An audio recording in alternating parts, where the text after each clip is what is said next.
You're listening to the Warlord Radio Podcast. Chugging in that scale? Pretty much, yeah. And then there was like one dude that would play like the melody on a guitar, and he wasn't a very good guitar player, so it was just like, oh, this was such a good idea that was executed so poorly. Yeah. Right? Dude, speaking of that, we found this band the other day. What were they called? That German thrash metal band? It started with a D. Bodos? No, it started with a D. It was one word. Despair? Yeah, I think it was Despair. Because I was looking up the members of this like supergroup band just to see where they all came from. Uh-huh. And so we were like, yeah, let's listen to it. It's from like 1986 or whatever.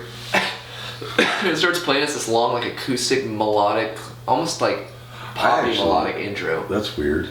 And then all of a sudden it goes into like fucking super technical, like Coroner almost thrash metal. Coroner's awesome. It was not as good. Not good. Who is as good as Coroner? Yeah, and then the first song didn't have any vocals. Oh, okay. And then all of a sudden, like, we listened to the song with vocals, and as soon as he stops singing, some dude just rips an acoustic solo over like a creator riff. Okay. And that's when we turned it off. A little bit all over the place. Yeah, but it wasn't like in a good way. Yeah. It wasn't like, oh, that's random and awesome. It was more like, why did you do I that? heard the song the other day with a 12-string acoustic solo.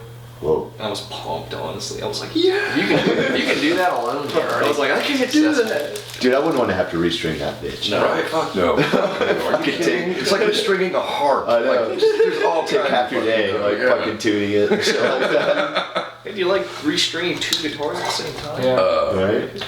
Well, ladies and gentlemen, this is Warlord Radio. We were already chatting, but I think we're going to keep it. We're back. Yeah. We're back. Yeah. This will be the first show of 2020. Yes, that's Hell true. yeah. We Cheers did to the that. whole... we did a year-end wrap-up, right? Yep. Didn't we? That was. Okay, that's what I thought. This is episode 41. Like, Damn. We're almost 41 coming up episodes. bicentennial. I would not have imagined that we would make it to 41 episodes. I can't believe it. And we have like subscribers and shit. I know. It's been really nice. Yeah. And then we've been working. You guys are going to be on Harry Rock Radio eventually. Hell Right. yeah. We're Yeah. with Harry, so. So in the house we have AJ and Grant from Kombat. Who we talk about on this show all the fucking time. And we've had Kombat on the show before, but We did. were you guys here for the previous one? It was me and Nathan, right? You and Nathan, yeah, that's right. That was like episode 4 or 5. It was early. Yeah. It was early, and you guys have done a fuckload since then. Yeah, man. You So- kept that. I see combat shirts all over the fucking place. Yeah. Man. It's Really? like, yeah, Crazy. man. I was in Austin a few weeks ago and saw a dude in a combat shirt. Nice. I was No like, way. That's fucking Did rad. he have dreads? Yes, he did. Grant called it. Long dreads? Yeah, they're pretty long. Alright, yeah. The one guy. He's The like, one I know guy. that guy. His name's TJ, right? JT. JT. I don't know. I ran into him at a bar, so shout out to JT. Right on, JT. Reppin' Combat. Yeah, not TJ, sorry. Right? But I mean, you guys have done all kinds of crap in the last. It's been about a year since we talked to you. Like, Yeah, just a little formal- over actually. Yeah. But you know, essentially, you know, we call you guys death metal. Just you kind of fit in that. But do you Yeah. guys consider yourselves death metal? We were talking about that. Yeah, literally Were yesterday. you just about to say that too? Because it's, That's funny. we definitely started out, like, when we were getting the band together, I just kept telling Grant, it's like, we were like, well, we want to be a thrash band, you know? Yeah. We gotta be in a thrash We band. weren't listening to death metal. Yeah, we were, Yeah. you know, we both, like, were super into Slayer at the time. I remember our buddy showed us Power Trip, and we were just like, fuck, like. Yeah, Power Trip's pretty sick. It was the actually. first time, like, I've always been like a right-hand guy, Uh-huh. and so it's just like, oh wow, I can play fast and actually make music, like just punch Yeah. my guitar. But we started out as a thrash band, and like, I have demos on my phone going back to like 2015 that if I showed you all, like it's our same songs but in like standard tuning, Yeah. and it's like it's pretty crazy. Yeah. And it's like it definitely works And like it's like that. 90% slow. But I think just getting Ray and Nathan, and also us just discovering more music, we kind of, like, as of recently, we're just like, oh, well, we can do both, you know, Yeah. thrash metal and death It's metal. mostly Ray, honestly. Now you Yeah, say Ray puts in a lot of, like, that. He likes the brutal stuff. Mhm. Like A lot of- big grindcore. a lot of chunky riffs, a lot of, like, you know, note patterns that traditionally, like, you'd look at this and you're like, oh, it can't work. And then, like, you put it in a song, you're just like, oh, it sounds crazy. I don't like death metal. But, yeah, consciously, I think we just started calling it death metal because it's it's kind of just like a broader term, Right. you know. And I feel like we want to do so many weird things. Typically, who we play with now? Yeah. And death metal bands. Say like 3 out of 5 times. Yeah, but I don't know. I don't really know what it is. We're still trying to figure that out. Well, you guys played last night, right, at J&J's? Yeah. Couldn't make it because I was working, but I kept like hearing people that were like meeting people that were going on the Kombat show. Oh, cool. And like, who were you on the bill with? Written in Blood, Nihilistic Fit, and Devil Master. Right on. I don't know. So I know Devil Master. Yeah. I don't know Written in Blood or Nihilistic Fit. Are they local? Yeah. Yes, that was my first time seeing Written in Blood. I know their bass player, Sam, kinda. I see her like everywhere. she knows all the Creep and Death fellas, so like, but that was the first time me seeing that band. Just pretty riffy, Yeah. like Nice. really sick. I mean, the guy walked in, he had like 2 amp heads and like set up a cap on both sides. So I was like, all right, I'm gonna like this. Right. They slam. Nihilistic Fit's just punk, just like punk that makes you want to like scream and just like punch stuff. It's always funny the crossover to punk and metal shows because like punk and metal are very different forms of music, but Right. the aggression's all there, so like we all get along. You know what I mean? Yeah. We played a show with Beaver like last week, and it was fucking awesome. Yeah. Beaver? Beaver, it was they've been around this area for fucking ever. The thing about Beaver is they don't play a lot of shows. Right. They come out, they kick everybody in the dick with just hard ass punk rock music, and then they fucking leave and you don't hear from them again for like Where'd a y'all year. play out last week? We did the Viking party for CCSD. That's right. How was that? My God, fuck. First off, if you're in the band, they Man, just give you I've free gone. beer all night. I've gone the last couple of years. They went all out Surprised this you're year, here man. now. Like they built a stage. Well, they had had to get a new backdrop. venue. Yeah, they moved it over to. You remember Tanya Blum? She's a flautist that I did the Irish thing with. Maybe you if met I saw her. But yeah, really cool lady. But yeah, the CCSD moved over to her place, and her backyard is huge. And then they built like a stage and had a projector and a whole bar set up. And then I ended up getting in a based-off face-off that I did not sign up for. Somebody signed me up for it with Brett Crow. Who, do you guys know who Brett Crow is? He's Who's the he bass play player for Puddingtane and the Wee Beasties. Yeah, that and, guy shreds. Yeah, he does. I saw him in Jazz Fest. There's absolutely no fucking shame. I lost. I came in second because Brett Crow's sick. Right. But I mean, I'm not gonna lie. I crushed like 8 dudes. And if any of you guys are listening to it, you I did bet a it great felt job. good, didn't it? It did. Yeah. It felt great annihilating you guys. Because the prize for this thing was like this 6-foot fucking Viking battle axe. Oh. And I walked in and I was just like, I want that fucking axe. So how does that work? Like, how did they do that? Do you just get up there and then noodle for like 30 seconds, and then the next guy goes, and then the next guy goes? Yep, and then they did like a finals bracket kind of. It was like a bracket system. So like 8 dudes signed up or something like that. Yeah. I went head to head with Ryan Kearns. Shout out to Ryan. And I won. So fuck you, Ryan.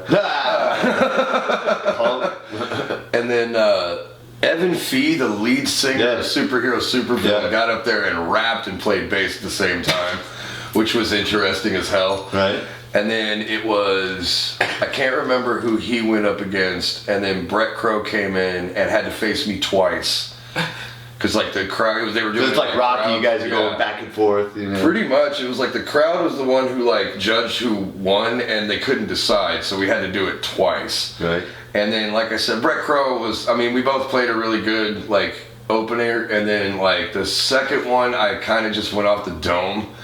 And I mean, it sounded pretty cool, and everybody liked it, but whatever he already had, just fucking, it tore me apart. I was like, Pulls out that I'm Victor scared. Wooten lick he's been practicing for 7 years. Exactly. No, exactly. I'm like standing by the front of the stage, and I was like, "Well, this is done. I'm gonna go get a beer." But it was awesome. I had a good time. But apparently, you said you got pretty fun. torched. oh man. Okay, so what they do with the CCSD is these guys spend all year brewing their own beers. Yeah. And then They're great. the Yule, yeah, they are. Gets They're better really and good. better. Yeah. And then the Yuletide party is when they like give everybody those beers. But if you're in the band, like all you need is a horn. Yeah. Like, they give you a Viking drinking horn, and then you just walk up there and they fill it up. And I drank like. Shout out to JT Mallon because this was his. It was this Blood Axe Porter. And I drank it all fucking night. It was very high in alcohol content. I was gonna say you drink a porter all night. Like All nine, night. 9 plus. Eating Yeah, 3 dinners. and then I don't know where they came from, but okay, so we do the whole base-off thing, and then Diesel Beast actually has to go up and play. So I just lose, and now I have to go play. Right. But I killed it anyway, and we had a great time. But somebody kept bringing shots to the stage. Because it's basically like a house party setting. Yeah. Right. You know what I mean? It's not like a club or anything. So it's just, there's booze and weed and shit everywhere, and it's a fucking blast. And then, so I had like 4 shots on stage on top of drinking all these beers all night. And then at one point I'm playing and somebody comes up and fucking just like sticks a bubbler in my mouth and lights it. And I'm like, okay, I mean, at that point I'm like, I don't really smoke on stage, but I mean, I kind of have to. Like, Right. it's already in my mouth. What do you do about that? I'm not a punk. Yeah, pretty much. So I take this huge rip. This is all on stage. I take this huge rip off of this thing, completely like whiff my fucking line after that because I'm like coughing real bad. Hopefully you didn't have to like Can't sing do a the harmony fretboard. right after that. Right? Yeah. Oh, that would have been so bad. And then we get through in true fashion, because you've come out to a couple of these things, Oh, right, yeah. Greg? Yeah. In This is the true first year I haven't fashion. gone. Yeah, and this is the tradition is every year Diesel Beast gets about 90% through their set, and the cops show up and shut it all down. And this year was no exception, man. The cops showed up. We were like halfway through Berserker, Yeah. and the cops were like, "Nope, turn it off." And we were like, "Cool, cut it see you off." guys next year." Same place, same time. Yeah, it happens every time. It was about 9 o'clock, and that was and they cut it every night at like 9. Do they just wait like Yeah. 15 yards away and they're just like, Well, the thing is like Hand these are pick always one. in residential areas, and Diesel Beast is a fairly loud band, Yeah. especially considering like what we do. Mm-hmm. So like our decibel level was pretty high, and I guess we were pissing off the neighbors or something. Because what's funny about Diesel Beast is like we played right after Beaver. And Beaver has a song like called like "Fuck Your Fucking Cop in the Fucking Face" or some shit. Right. Like that, you know, like some punk It's rock. too bad they band. were playing when they showed up. right? Exactly, and so, and then Dieselby gets up there and we're like, "Castles and Wizards!" And like, yeah, for some reason, I guess, I don't know, one of the neighbors took exception. But it happens every year we've done the CCSD party like 5 years in a row. Not 5 years in a row, we got skipped 1 year.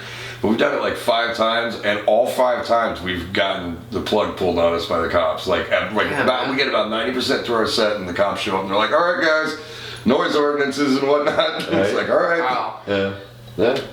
Well, for those of you that are listening that don't know, so AJ plays guitar, and then Grant is the drummer for Kombat. Now, AJ, you just got back from tour helping out another band. Tell us a little bit about that. I just got back filling in on guitar for Creeping Death. I've been jamming with them since this year. I've done a couple tours with them. So how did that come about? Like, how did you end up, filling in for them on tour? Honestly, just a random message one day. They messaged me. I was working a kitchen job and I wasn't liking it. Shocker. Yeah, right. And so I pretty much was looking for any reason just to get out of that job. And they messaged me at first. He was just like, "Hey man, like I know you're going on tour with Kombat, but there's this tour this summer that we want you to fill in on guitar, and it's a month long. Like, would you be interested?" And I just said yes. And like I joked with them that I was one level above a stranger pretty much when I met them.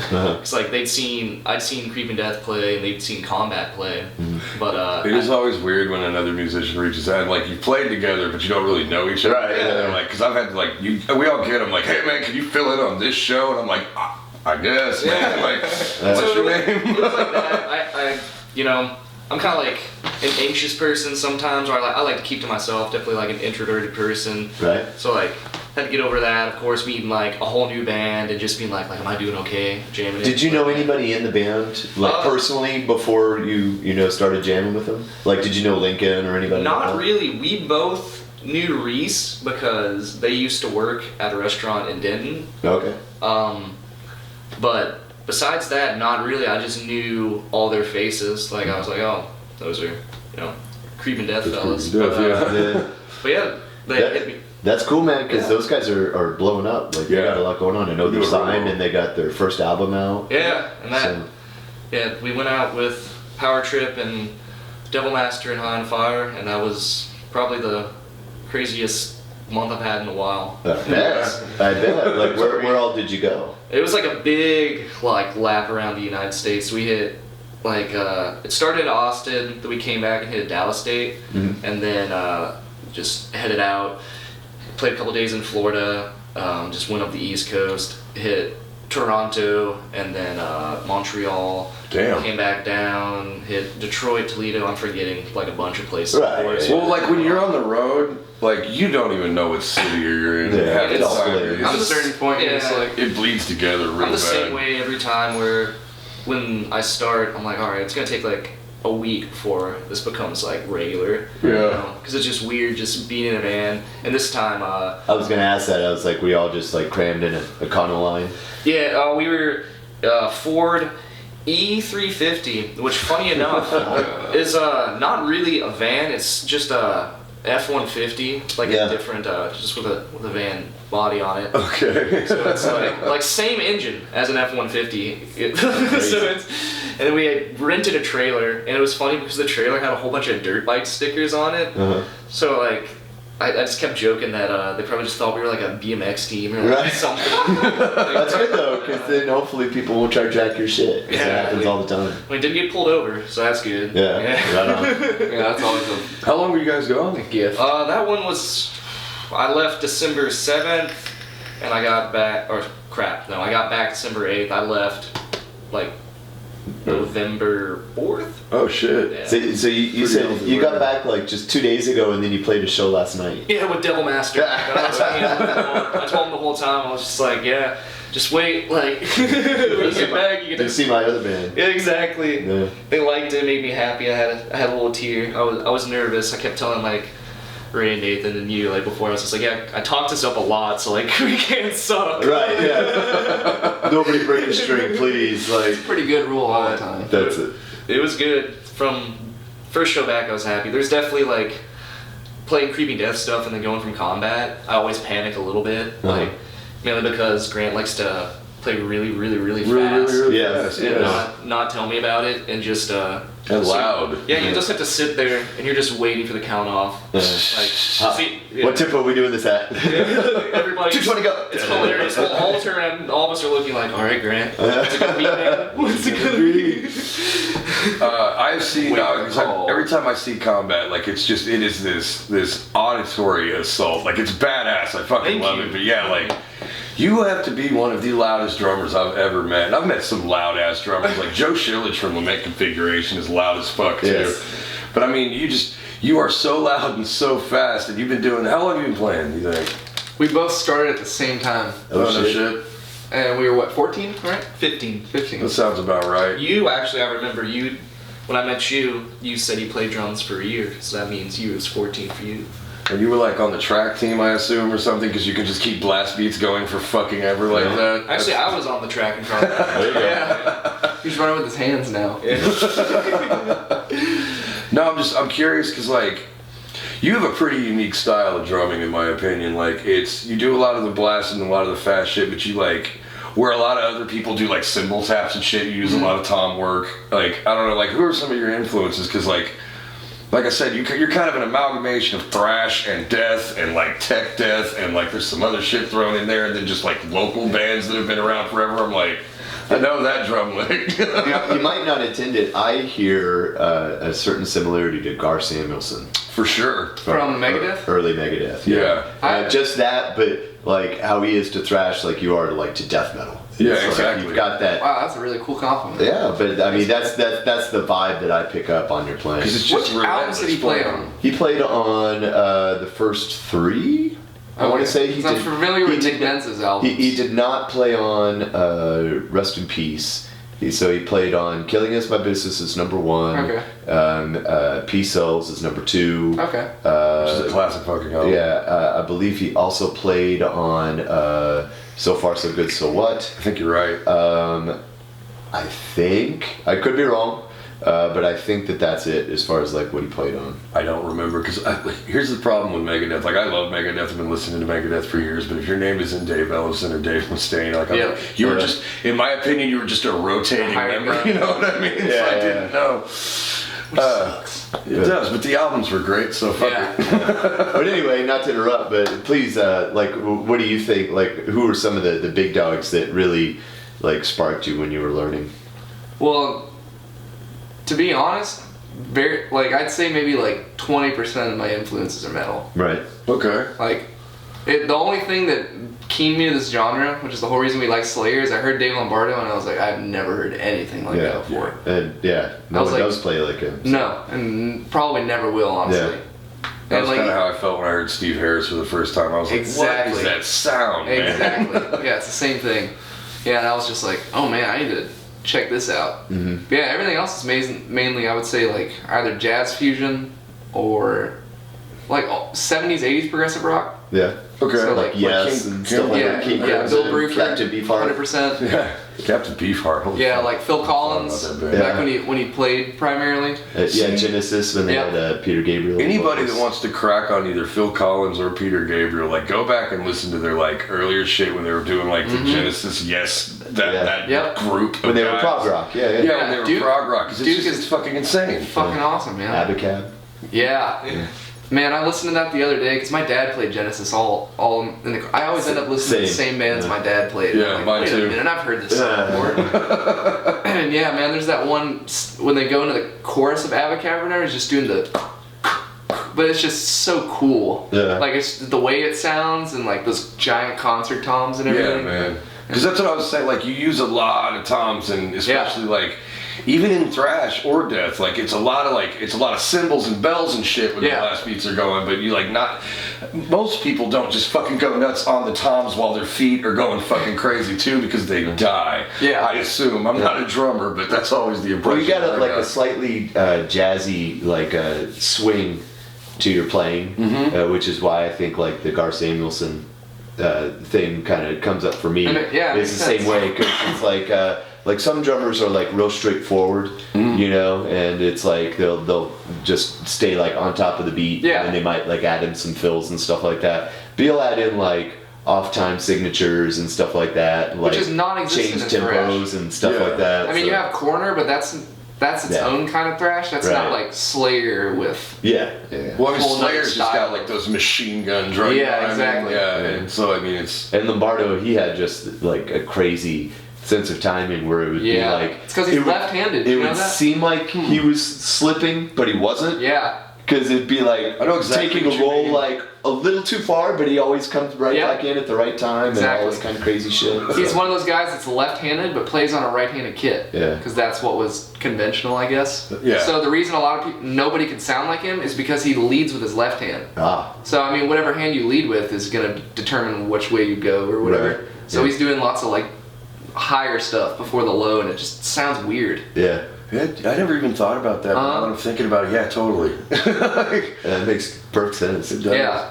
I don't know. I like left-handed players that have to play right-handed instruments come up with a weird sound. Billy Cobham. I'm left-handed. I play a right-handed bass. And there you go. A real weird style. Exactly. Same. But yeah, man. So what kind of? Not to interrupt. I just was curious. What kind of pedals do you play on? Axis. Yeah.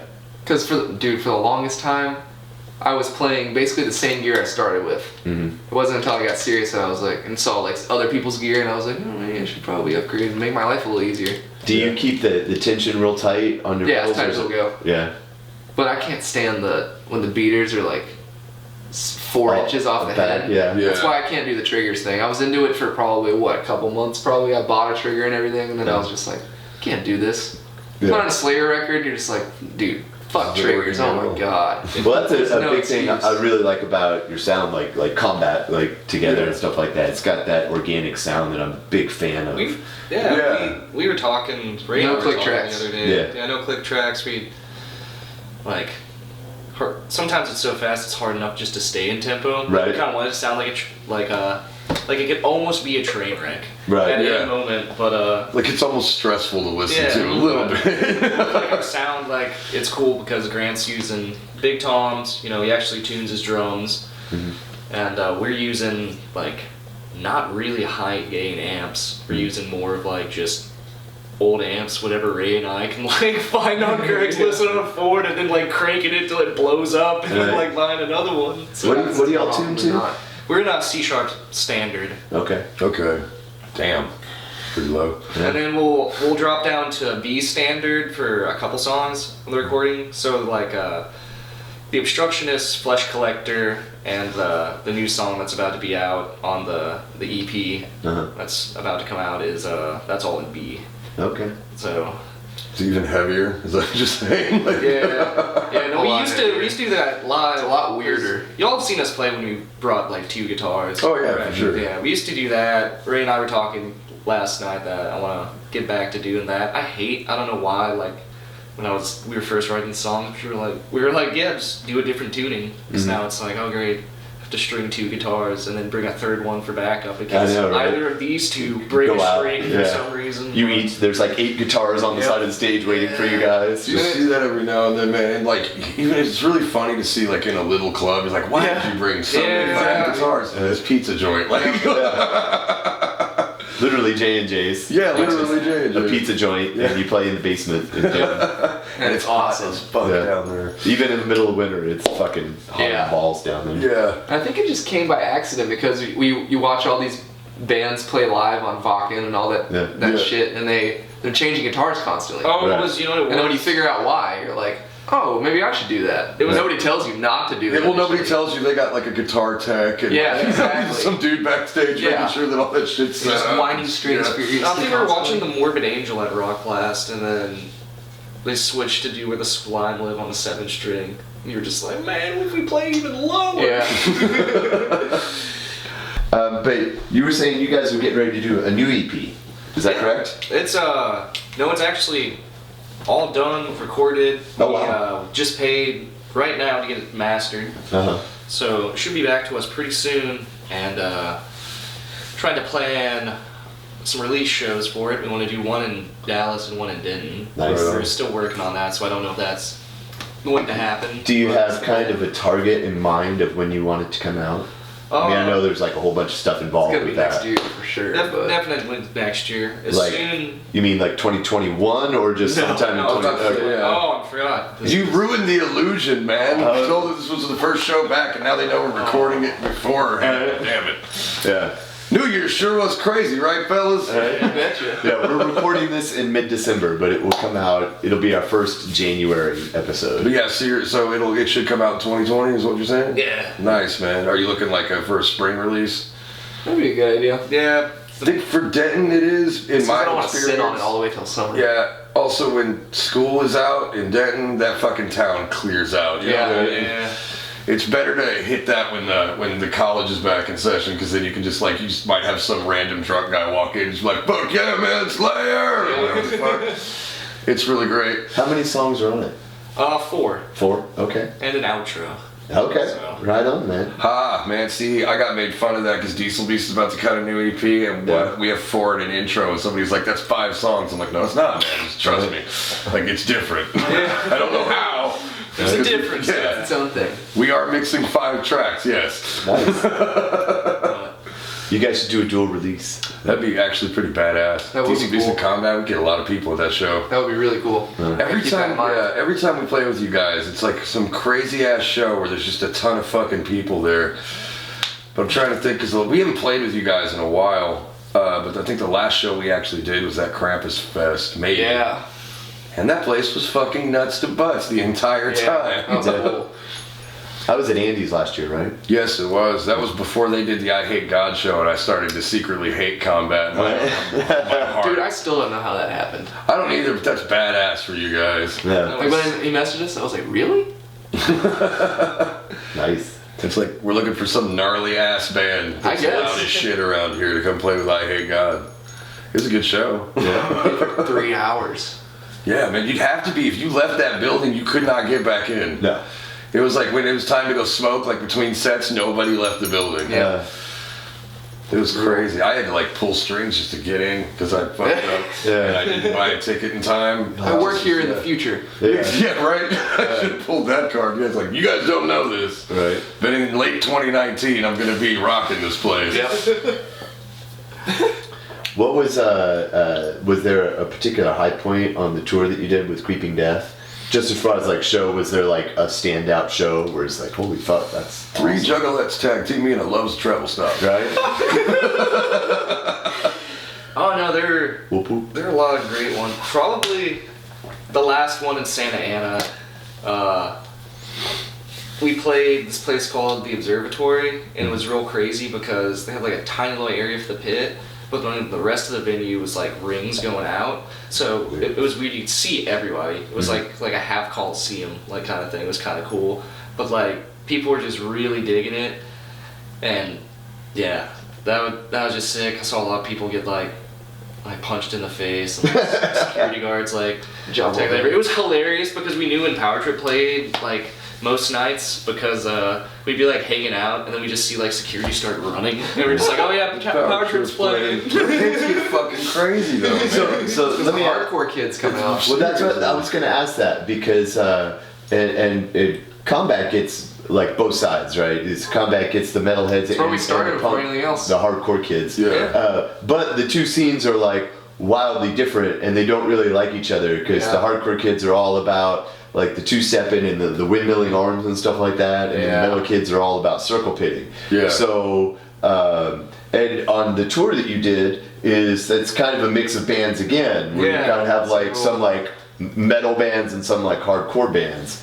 Like, was there ever like And punks. like crazy like beef between the two sides or anything like that? No, it was good. I mean, You seem pretty uncertain about that Did you one. see any circle pits? huh? Yeah, no, it was definitely like it went by band. Yeah. If you could tell, like everybody, like some places we played, like I remember Montreal, the venue was like literally like just like a wind tunnel. It looked like so it was just packed. Like nobody could like move, and then the Canadians didn't really hit in general. They're too friendly. Right. So like there was a We like your band. It's very enjoyable. Oh, yeah, Good job, fellas. Good job, bud. Good job. Bud. They're too full of Molsons and But I mean, like Fucking- for Pancakes. pancakes. us, I can't remember if anybody two-stepped. I was normally focusing on like.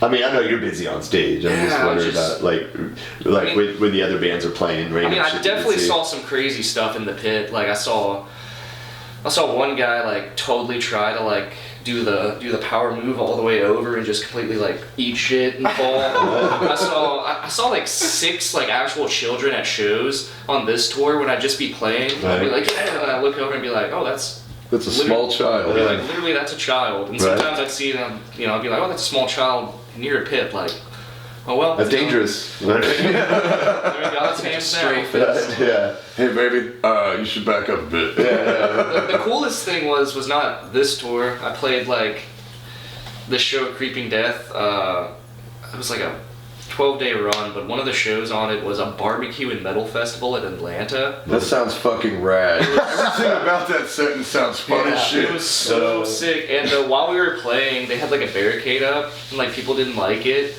So, so I remember playing, and then I heard a noise that like sounded like a metal noise that wasn't a cymbal. I was like, what is that? And I like looked over, and people were like picking up one of the front barricade and like putting it down, like going. Oh wow. Oh, trying to get it to unlock. And then that was the only show that I like in perfect like clearness. I just like witnessed the most beautiful fight between a guy and a security guard ever. Where he just like ran up and like the security guard saw him coming, and the guy just like totally blocked his punch, like just went right by the security guard's head, and the guy just like grabbed him by the face and just obliterated him. I just watched it while I'm playing. I'm like, yes. I'm like, yeah.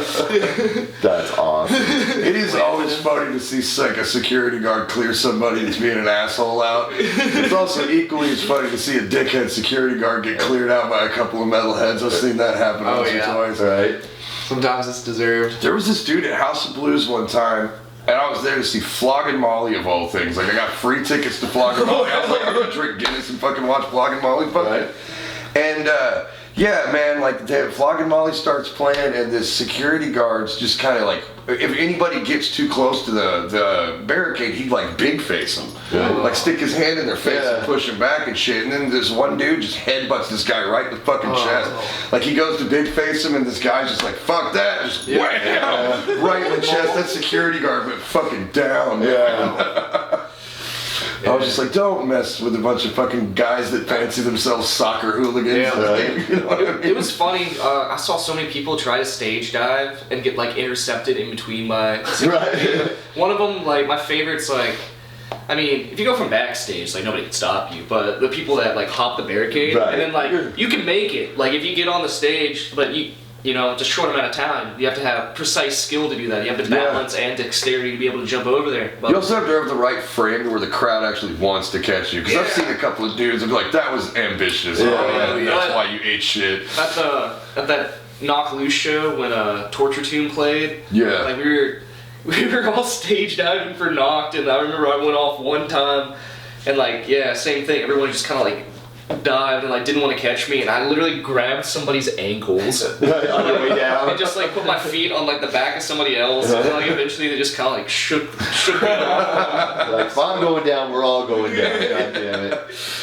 No, but I mean, like, you see the hefty boys, and no offense to my hefty boys out there, I love you dudes, but man, I'm a pretty hefty boy myself. Like, I don't think I'd stage dive at this point in my life. I think the crowd would just look at me coming and be like, fuck I never have, and I that. never will, as much as I wanted to. Well, I mean, you're like 20 feet tall. That could And bother I'm gonna some get broken people. in half. I tell you the thing that annoys me the most is the fucking guys or girls that will stage dive in like fucking like Doc Martens or steel-toed boots or whatever. Because I have almost been knocked out several times by a steel-toed boot to the back of the head, and that's annoying as shit. Yeah, man, you get kicked in the face with a boot. It doesn't really matter what angle it comes from. Yeah. It's gonna hurt like hell. It's like, don't be fucking wearing like your fucking combat boots and try to stage dive. No. Right. Yeah. Not for your safety, for Yeah. everybody else. Yeah. Put on your fucking Vans. Yeah, please. I know we'll wear combat boots in the pit just because people are constantly stomping Pit's on my different. fucking feet. It's different.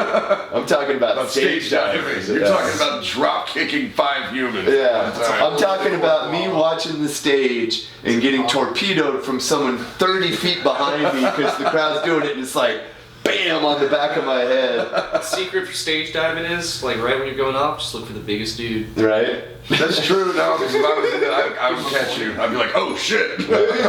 Yeah, don't aim for the chick, you know? Yeah.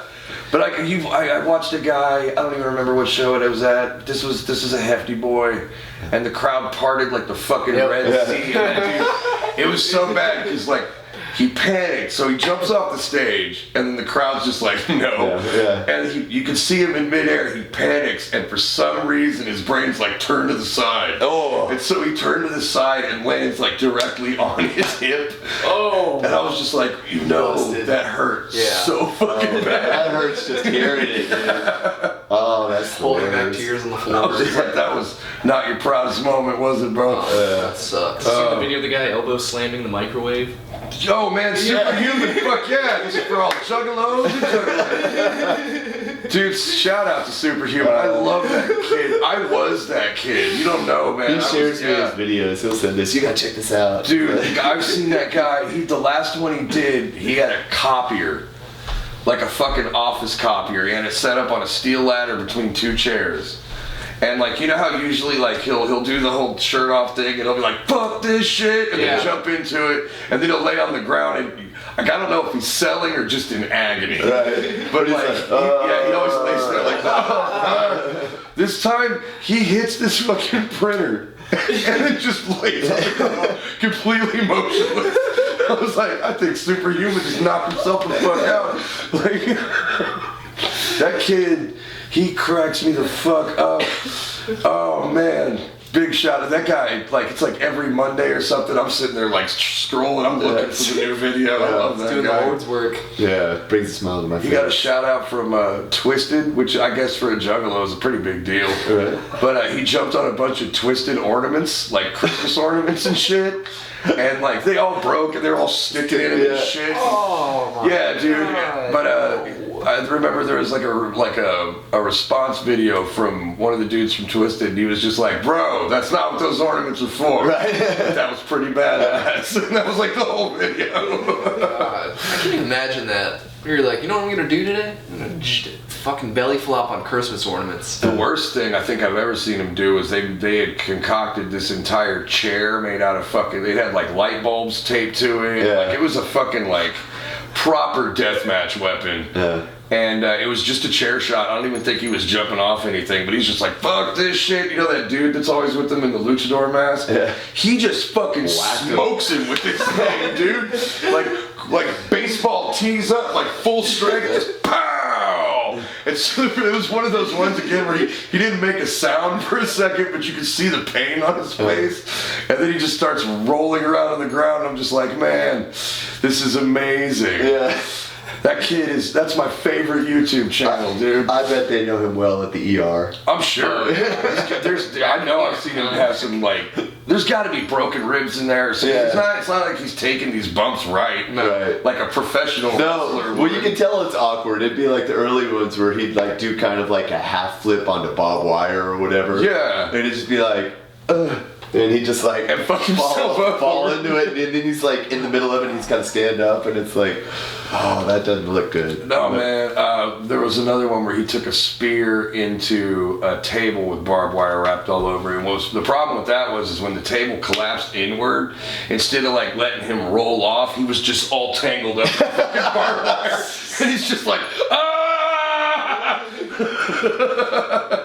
I was just like, oh my god, it's so amazing. Because like I said, man, when I was like sick, like probably about 15 or 16, like I was that kid. Right. And I was like, yeah, man, light bulbs, let's fucking do it. Yeah. That's a special human. Yeah. Dude, seriously. There's Whatever inhibitor prevents normal people from doing things like that is just gone. yeah, he doesn't give a shit as long as he psychs himself Exactly. up and throws out his catchphrase. Man. He's like, will I live? Okay. Okay. The funniest thing I ever saw him do is he just jumped on a deck of Pokemon cards one time. But it was like on the ground, so he's like jumps off his porch and just lands on the fucking dirt. And it's just like,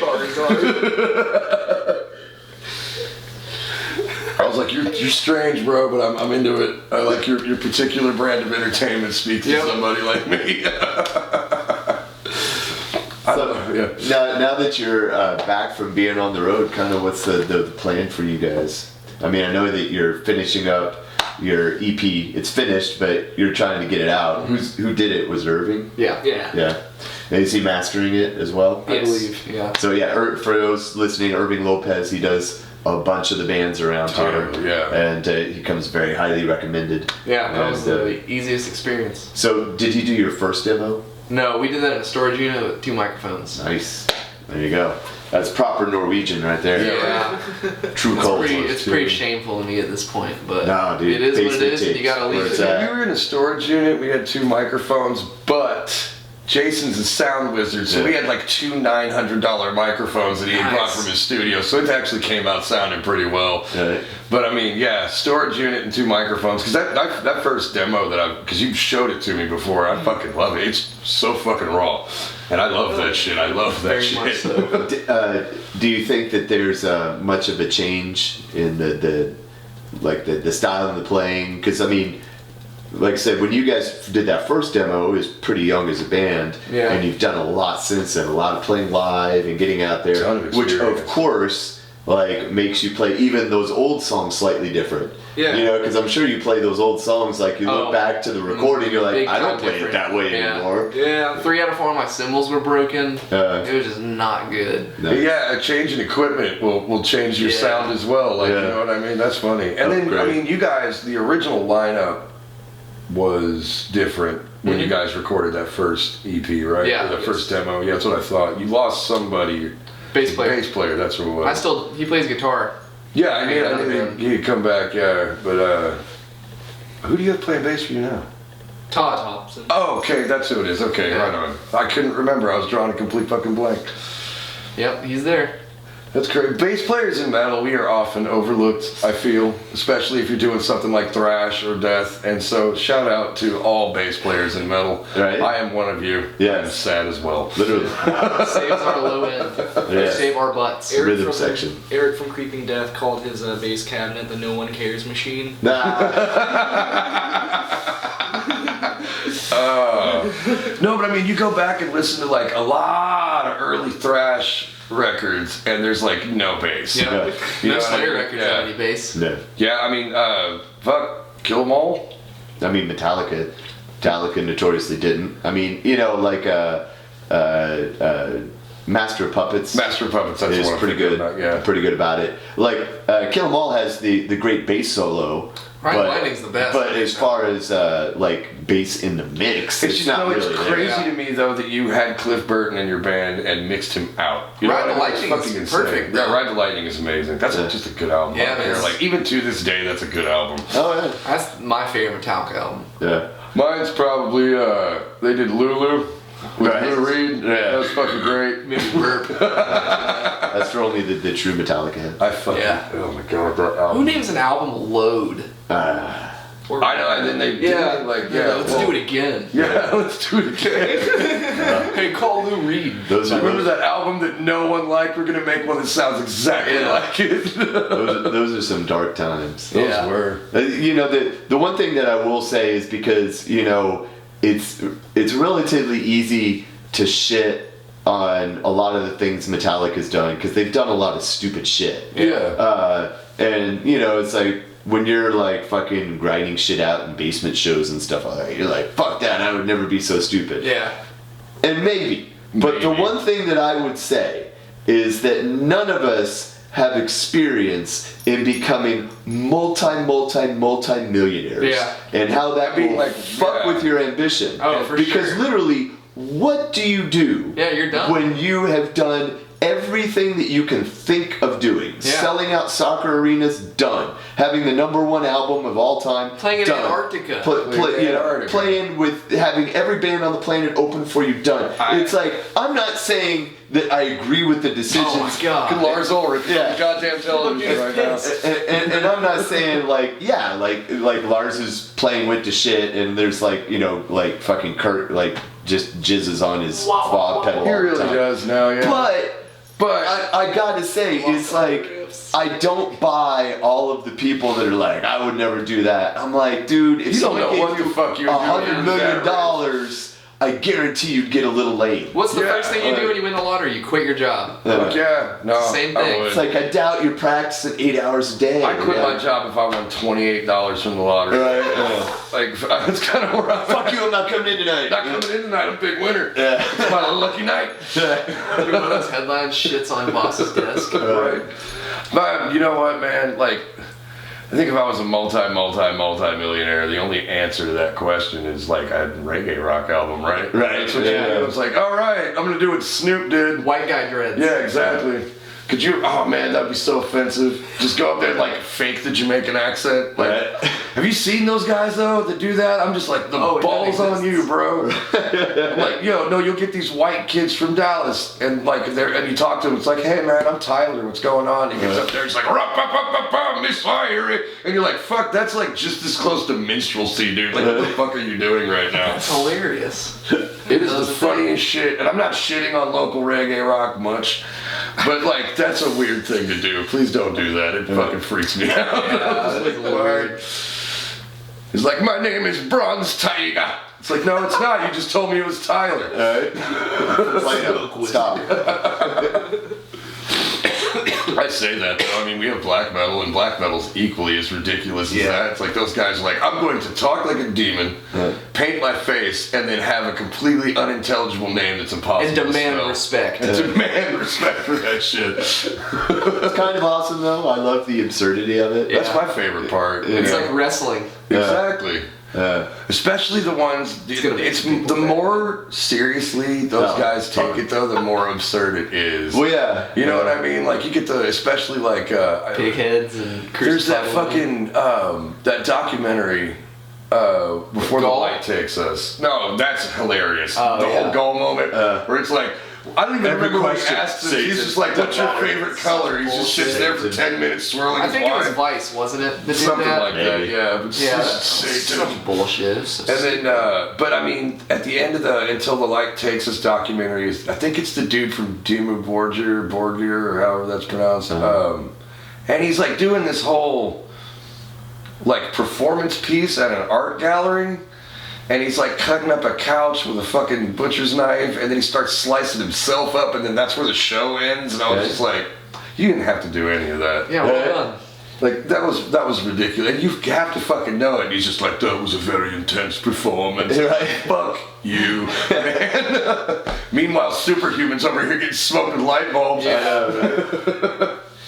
Public display of stupidity. That's what that is. And I mean, I love black metal. Black metal's like probably one of my very, very favorite genres of metal. You know what I mean? Especially like the really super symphonic shit. I like eat that crap up because it's so It's a perfect cheeseball. marriage. Yeah. It's like you're gonna take this like super lo-fi sound and then mix it with like these really complex melodies and shit. I'm just like, that's amazing. That's that's like if you had a concert pianist playing with a punk rock band, you know what I mean? Which would be pretty fun. So anyway, the band, like just to recap, like clown guy, everybody's in extravagant costumes. Dude with no costume and just staring at his phone. And Joe was like, he didn't look up from his phone the entire show. He just stood there staring at his phone and doing harsh vocals. Well, first off, and not to like knock people that do harsh vocals, but like, do you really need the fucking lyrics that No, exactly. bad? Like, you can't just Might be a sing, stage issue, maybe. But no, I mean like there are certain singers that really can enunciate, you know, when they're doing harsh vocals, and you need to know the lyrics. But I mean, there's a lot of dudes where you could really growl and key, at least to make it through a show if you don't know the lyrics until you learn them, or just fake them, make up lyrics. Yeah, make up shit. But like fuck. But okay, so then like that, it doesn't stop there though. So dude's staring at his phone the whole night, and then Joe was like, there was a guy in a TCU sweatshirt, and he was. The lead singer, the guy dressed as the clown, was like, we heard it's somebody's birthday. What's up, dude? And the dude's like, it's not my birthday. And then, like, he's like, nah, you're kidding with us, man. We're going to sing you happy birthday. He walks over, the guitar player, like, grabs the mic. He's like, no. And Joe was just like, ugh. Like, he was like, the whole time, he was like, it was so hard to watch. It was the most awkward show he'd ever seen. The pit cleared out immediately. I know. I would be right there with you. I'm like, I really want to see this happen. Like, I really want to see that fucking particular dumpster fire. He needs to tell us who that was. He said he couldn't remember the name of the band, but at one point, like, the music was so bad. Or not bad. I guess it was just like, it was apparent that nobody had been rehearsing or something. And he was like, it was so like haphazard and shit, and the fucking guy in the clown suit was like really trying to do the operatic thing, and he wasn't pulling it off. And Joe was like, I just had to leave. He's like, I can't remember the last time I just walked out of a venue for a minute because I was like, I can't watch this anymore. Right. But it was just, I don't know what band that was, and if you listen to our show, I am not trying to bag on you, but like some rehearsals and maybe like some Klonopin for your other singer so you can relax a little bit. But I mean, okay, do any of you guys have stories like that, just like bands that stood out in your mind because you were just like, that's, like, I realize that everybody has a rough night, but there are some times when you're just like, what happened here? You go first, Craig. Recently, we played a show with a band, I won't say who, they're nice people, but they were all a little bit long in the tooth, and had either like reformed the band or this was like a new project for them or whatever, and they brought out like all of their fans, so they had like a good crowd of people. It was like their first show, and it's like they brought out their wives and their girlfriends and stuff, which is great, not talking down on it at all, but it was obvious, like painfully obvious, that these were not people that go to metal shows. They were there only to see that one band, so they literally like came just to see that one band, and then like when the other bands are playing, they're looking very confused, like why are we here? And they made it through our first song before all of their people bailed. I love that because you guys have some deliciously offensive lyrics. I love Silver Tongue Devil's lyrics. But that was really funny to see their fans, rock on out. And look, I encourage people that, like, I'm very much not an elitist. Like if you never go to shows, awesome. Happy to see you there. I'm glad they saw somebody that, like, it was just very funny because it's like you had like hardcore bands and deathcore bands and all this, and then this band was kind of like punkish, and they had their fans that were there that were obviously not punks, Yeah, more just metalheads, yeah. just like normal working stiffs there, moms and dads Yeah. and that type of thing. Which is lovely to see. Which don't is get great me to wrong, see. I'm yeah. not talking down on it at all. But it is funny when you're just like, Barbara, you don't want to be here. Yeah, it's like now. Yeah, it's okay, honey. you're here to see your friend's husband or whatever, and that's the extent of it. And that literally was the extent of it. And it's like, all right, I see what's going on here. Yeah. And it's like, and I can also promise that you guys will never go to another show like this again. Yeah. We played, this was a cringe metal moment. The band wasn't actually that bad. It's just kind of what happened. Uh-huh. But we got put on a show last minute by this band from New York. Real nice dudes. Korozik, I think was the name. Real Oh, good. yeah. But it got booked. It was supposed to be on like a Friday night, and then at the last minute it got moved to like a Monday night. And then we couldn't get a hold of the booker to find out like when we went on, or even if the show was happening or not. Right. And so we couldn't promote it at all. Right. And it was at like somewhere we never fucking play in Dallas. It was like the Wasn't fucking it like the Door or something? It wasn't the Door. Yeah. Which is a weird club. That play place is always anyway. tough. That's a tough venue to Nowhere drive. to park. Yeah, there's nowhere to park. It's fucking. There's like a massive construction project just like about to right say that, across yeah. the street that's fucking everything up down there. Like Yeah. it's it was a fucking. Closed now, nightmare. right? Yep. But Yeah. So- rest in peace, but we get up there and we do the Diesel Beast thing, and we brought out a few people because we're local. You know what I mean? And in Dallas we don't pull as well as we do in Denton, but we do okay. And so we had a few people, and then God bless these dudes, it was a Monday night, and like as soon as they got up to do their thing, and their lead singer was like all fucking motley crewed up and had face paint on, and there was a chainsaw prop, and there was like all these lights and fog machines and shit, and the whole fucking bar clears out except for Diesel Beast. Oh. And even Good on Wyatt, you guys. Wyatt tried to leave. You fucking dick, Wyatt. Yeah. But I was just like, no, we're all staying. Yeah. And then this guy, and I, again, they didn't. It's always awkward to see a band who's obviously set up to play in front of like 200 or 300 people, Right. play in front of fucking nobody. You know what I mean? Like if Guar just played for like someone's mom. yeah. Right. Like it would be, which they probably would do, but Oh, I mean, sure. it was just because I mean, like I said, there was like chainsaws, and they had sound bites, and fucking like all kinds of horror movies and wrestling matches, and lights and Sounds smoke pretty and cool. all this. Yeah, it was a rad show, but there was fucking nobody there, and the bartender fucking hated him, and like was not vocal about it, but was just sitting there like shaking his head with his arms crossed, just like browbeating the Polishing. band. Yeah, dude. And that was like I said, Korozik themselves was actually a pretty like fun band, but I mean like the whole show was just like, this is a terrible thing that's just happened here. Man. What about you guys? Any funny, Yeah, better memory. funny stories of Just bands that gnarly you guys have shows. played with? We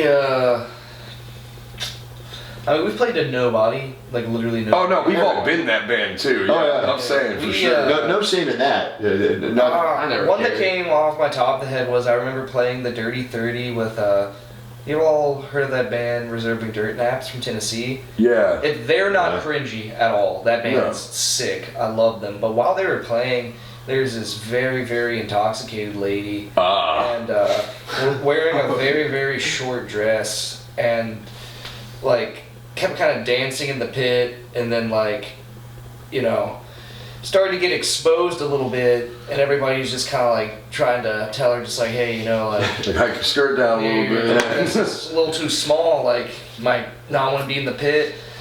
And she thinks everybody's pumping her up, and so she like gets up on stage, like just butt cheeks flapping in the wind, like fucking, and then is like just up there with Reserving Dirt Naps, trying to like dance on all of them, and they're just not having it.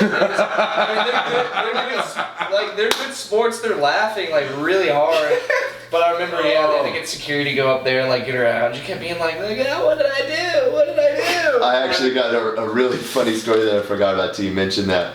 But we played a show at a place called, it's no longer there, but it's called Tequila's. I remember that place. Yeah, that was a so fun we show. played two shows, and the first one that we played there was part of a benefit, right? Yeah. So like we got there, and so there was a girl that was a part of the scene, and she had been like in a car accident, and it was a benefit to help pay her medical bills, right? And most of the bands and most of the people were Hispanic. Right. No, great. It was a Tejano club. It was a Tejano club, and so like we were exactly. literally one of the few gringos there. Yeah. But everybody was super cool to us, and we had a great time, and it was great. It was surprising, like this was a big fucking club. It was normally a nightclub. Stage is huge. And like we got there and we're like, are you sure we're supposed to be here? And so yeah, it's a big club that held like hundreds of people, and there were hundreds of people at this event. Like we got told, we're like, hey, you guys want to play this benefit? Sure, yeah, we'll help. Yeah. And we did not know that this was going to be like a big fucking show. Yeah. And we got there, we're like, oh shit! And they had like big ass fucking Yeah. like LED monitors behind us. and That's the shit place like that had the giant iron Yes. horse on stage. Yeah. It's like a giant iron horse sculpture on the stage. It's fucking rad as shit. Dude, you need to mount it and shred.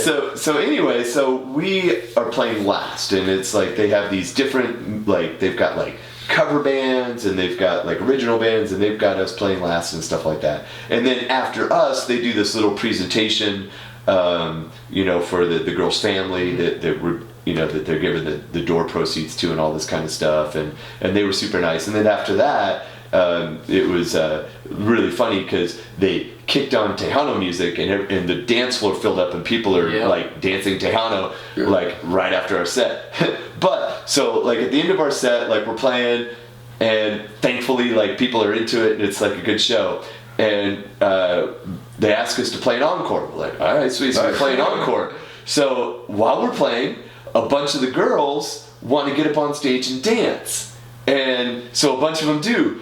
But there was one big girl that was having trouble getting up on like this 6-foot high stage. Oh yeah, 'cause it's like a really raised stage. That makes me so sad. And honey. she's trying to get up, and we're trying to help her get up. Yeah. And then like 3 guys are trying to help her get up. And they finally do, but it becomes this thing where she gets like dragged on stage, has to stand up and like pull her skirt down, and then get up, and then she's like up there dancing and stuff like that. You had an orbit moment? Yes. Oh man, I feel for that girl, man. That But she played it off. She played it off. Awesome. And yeah, that would be. It was all in fun, but it was super fucking awkward for like a solid minute in the middle of a song where there's like 6 people trying to make this happen. That's so fun. That's amazing. Man, that is great. Well, Grant, do you have one? Or you're behind the drums. Can you even see the fucking? Yeah, man, that's my favorite thing is AJ, after we play, will be like hanging out back or whatever, and he'll be like, man, did you see blah, blah, blah? And I'm like, no. No, I didn't. Not at all. Yeah. We just say. I saw my symbols. Yeah, I'm like, did anybody circle pit? And he's like, yeah, the whole time. Right. Like there was one time That's where cool. we were hired a photographer to come out, and like Rogan showed up in like swim trunks. Which kind of fits We're just Rogan. like, what the fuck, bro? And he was like, what? Nobody can see what the fuck. He's like, you guys might be able to see my head. Right. He's like, I don't give a shit. And plus, it does kind of fit Rogan. You know what I mean? You get the nice breeze. With the Rogan's the only dude on the entire scene that shows up to like DFW hardcore shows in like an Aesop Rock hoodie, and he doesn't give a fuck. Nah. Cool. How's he doing anyway? He had all that dental surgery Dude, and stuff. dental surgery. I know. Rogan it's going had around. his fucking wisdom teeth out, and then he managed to get this massive abscess in the fucking like right to the next spot. And then so they gave him a shitload of antibiotics, and apparently his fucking body's just too punk rock for antibiotics, and they did nothing. And so the infection got real bad, and he ended up with like a fucking hematoma in his jaw, and half his fucking head swole up, and he played a fucking show like that. One, we had to cancel another one, which He's sucked. a beast. Yeah, because it was the Ron of Obsidian show, but like, but yeah, we played another show, and he's like, his whole fucking head's puffed up, and when he gets off stage, he was just like, bro, every note hurt. Like, he was just like, I can't do that other show. You can feel it. Yeah, exactly, and then he had to go in, get like a hole drilled in his jaw to drain that shit. Oh and he's God, like, he's that's only brutal. just now starting to like go back to normal. I'm surprised you guys were able to play the show that you did. Yeah, that was What a trooper. totally Rogan just being a bad motherfucker. Like Yeah. it really was. Yeah. He's Yeah. tough as shit, so. He was. It was. So fucking funny though. I've talked about how I had a love for painkillers in the past. Right. I was very fond of them at a certain time, and he's not talking about Judas Priest. I am not talking about Judas Priest. I thought of the joke in my head. But so he had to pop a bunch that the dentist gave him just to fucking live. Right. So not be in agony. And Wyatt said something to him like, "Man, I couldn't play a show on hydrocodone." And I was just sitting there thinking, like, I played a show on like 10 hydrocodone. Like, you could do it if you had to. Muscle memory for the win. Right. Exactly. That's like, have you ever had one of those moments where you get kind of shit-faced at a show and everybody's like, "Man, that sounded great." You're like, "I hope so," because I kind of fucking blurred out there, like, my fingers were doing stuff, and I was like, "I hope this is all right." Yep. It's been a long time, but you guys don't really like drink on stage or like before, do you? Oh, I haven't seen you get we like do, super bro. hammered. Oh, I can't We're be drunk when I'm playing. I'm that way. I'm jealous of people that can. I can't. Yeah. Like, I gotta save it for after. But I do both. Yeah, it helps. It helps with the guitar. It eases the pain a little bit. yeah. For pretty much most shows on that tour, I did like a shot of tequila before. Did you ever get too trashed while on tour? Once in Chicago, because I went out doing karaoke with Devil Master, and I sang Whiskey in the Jar, and I made him cry laughing. 'Cause I can kill it, but I would do it bad on purpose. But like, That's the point. yeah, no, that Chicago drink, Warlord, whatever they call it. It's like this. What that is. It's like a Chicago drink that like they'll make you have. You go there, they'll be like, "Oh, you have to try Warlord." It's like one of those notoriously bad things that everyone. Like a scoreboard or it's something. only It's famous- like, well, that almost ruined my fucking night. yeah. Thanks, fellas. It's a whiskey that's like made with a lot of the woods that they use to make absinthe. So Oh, it's like it's wormwood. So like I remember I Sorry, that does not karaoke, sound good. I was laughing, and then people started buying me shots from Warlord, and I took the first one. And it's weird because it's like not like a whiskey where it doesn't burn on the way down. It's like water, and then like right when you finish, you're just like, oh. Like, that's real bad on the back end. Yeah, but yeah, I remember that, and then I went back into the green room, and yeah, I passed out on the couch there. The worst one was a tour this summer when we played St. Vitus, and I was just having like the Creepin' Death record label people came out, and they had, like an open bar, and like I couldn't walk by them without them being like, "Oh, AJ, why don't you have a beer?" And I was like, "Oh God!" Like by the end of the night, I was like trying to hide from them because I was just like, I can't. God, I can't anymore. Yeah, I was like, it's before the set, guys. I was like, there's no way I can be able to do this. And yeah, I got way too hammered and passed out in that green room and got woken up by one of the staff there. And he was just like, "Hey man, he's like, "Is that your Marshall cab up there?" And I was like, "Oh no." And I had to like go up there break it in a down. haze. Like all the bartenders were just standing there, like waiting to close, just staring at me. Like, "Thanks, piece of shit." Like, holding it up. I'm so sorry. I had to walk over there, like just hobbling, like taking my cab, rolling it out front, and then we were with Inter Arma on that tour. And when I opened the door, like all of them are just like roasting me. They're just like, "Oh, waiting for you to join us." Like, Well, fellas, I have to make my way back to Denton to go bounce some drunk asshole off the sidewalk. I'm sure. the man. But I love you guys very much. You guys, I think you still have to talk to Craig for a while. So Yeah, I'll keep you here for a bit and torture you. But we'll take a break. Right on. But all the warlords and warlordettes out there, I am doing everything I can to get a day job and get out of this fucking bar so I can start doing full episodes again. Well, we're excited to have you here. I'm glad to be here. Appreciate the effort. I love all of you guys, and I'd like to thank you guys for coming out. I really appreciate it, and just thanks for being around. I swear to God, like Denton's metal scene, there was 3 of us, and then you guys started playing, and then it exploded. And now there's a bunch of metal bands in Denton. Yeah. That's So awesome. thank you, because now we have full-on metal shows that aren't the same 4 people every time. Which is kind of funny if you think about it, because there's this inversion of venues where you can play punk or metal disappearing, Yep. and number of punk and metal bands exploding. Yep. However, who was I talking to the other night that hit me up? I think it was my buddy Garrett. But they just let him. They're gonna let him. No, it's my roommate Jared from the bass player for Lament Configuration. Yeah. They're gonna let him start booking a once a month metal show at fucking Harvest House, which Harvest House is like a straight up suburban mom beer garden. Oh yeah, But they have a fucking sick ass stage and a great sound system. So I'm looking forward to that. Dude, I want to see Kombat then. Diesel Beast was the first local band we ever heard of. No shit. Yeah, when we moved here. That's actually kind of awesome. Thank you. Okay, man, you'd be the best guy to ask about this. So our very first bass player, it was me and AJ, and we found this guy on Craigslist. Okay. We jammed with him for how long?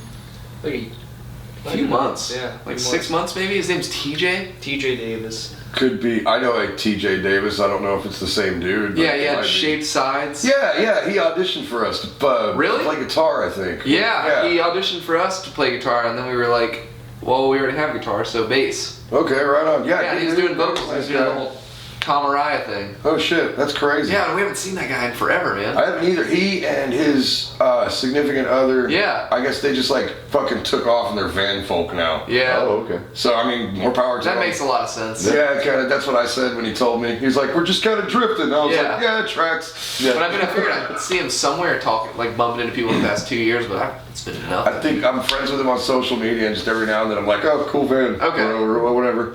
But anyway, all right, guys, I'm gonna go do this. Give me I a love hug. you, folks. Yeah. Yeah, bring it. No fist bumps. Here. This is hug territory. Yeah. Good to see you, It's bud. good to see you, brother. Craig, I need to pee. Right on, man. Always good to see you, bro. Always a pleasure, my man. All right, and goodbye, Warlords. We will see you next weekish. Whoop whoop.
What's up, Heshers? You're listening to the Warlord Radio Podcast. Hell yeah, I'm Grant. And I'm AJ. Fuck yeah, dude. Metal. Well, we're back here. Carrick had to leave for work, but we're going to continue to shoot the shit with Kombat here for a second. So I wanted to ask you guys, what have you been listening to? Like, You go first, Bert. What have you been kind of jamming on lately? I've been all over the place. I have like a rule where I'll listen to death metal and then I'll just try to find something that's not, you know. Right. Just a lot of guitar music. Death metal, I've really been liking this band called Gorephilia. Uh-huh. They have an album called Severed Monolith. It kind of sounds like Morbid Angel from Finland. They're nuts. Yeah. But really cool riffs, a lot of flanger pedal. Big fan of the flanger pedal. Uh-huh. Besides that, just the regular stuff, Anti-Cymex, Cannibal Corpse, Malevolent Creation, a lot of Slayer.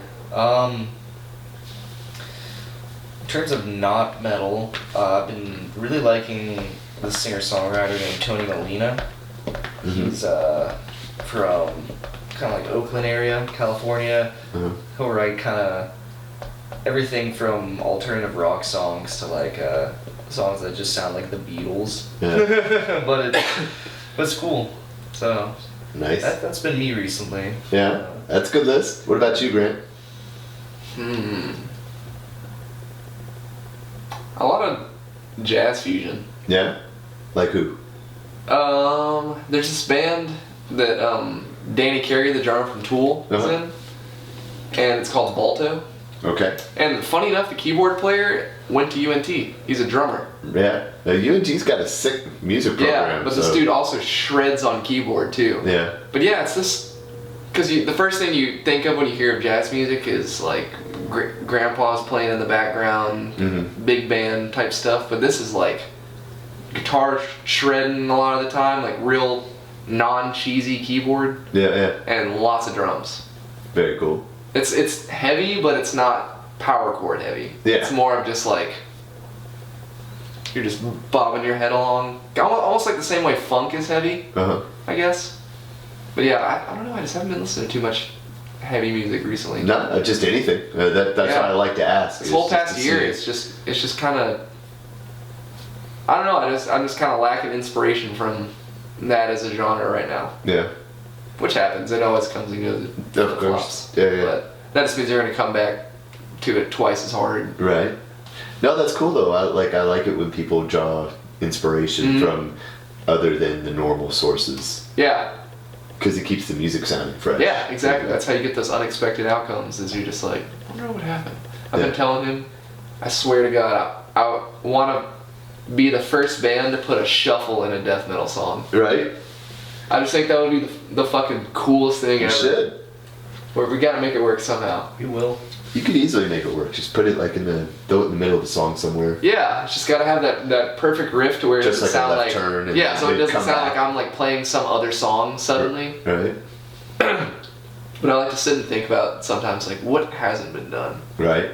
Because things start blurring together. Because that's one thing I can say about your band, dude. There's nobody that sounds like your band. Well, thank For you. sure. Yeah. Which yeah. as an artist is like, I feel like what most people strive to do. So Right.